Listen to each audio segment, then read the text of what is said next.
রাষ্ট্রপতি নির্বাচন 2026-এর আলোকে মনোনয়নপত্র দেওয়া শুরু হয়েছে।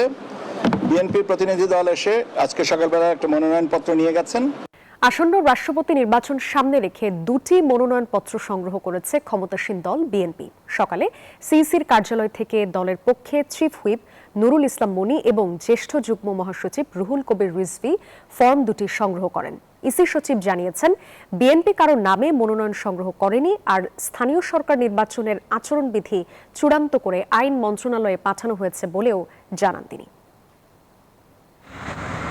সবশেষ 1991 সালে অনুষ্ঠিত হয় রাষ্ট্রপতি নির্বাচন। প্রায় 3 যুগ পর রাষ্ট্রপতি নির্বাচন নিয়ে সরগরম রাজনীতির মাঠ। রাষ্ট্রপতি নির্বাচনকে সামনে রেখে দুটি মনোনয়নপত্র সংগ্রহ করেছে ক্ষমতাসীন দল বিএনপি।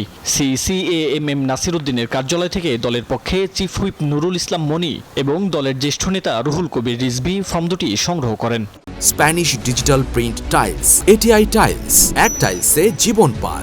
রাষ্ট্রপতি নির্বাচন 2026-এর আলোকে মনোনয়নপত্র দেওয়া শুরু হয়েছে।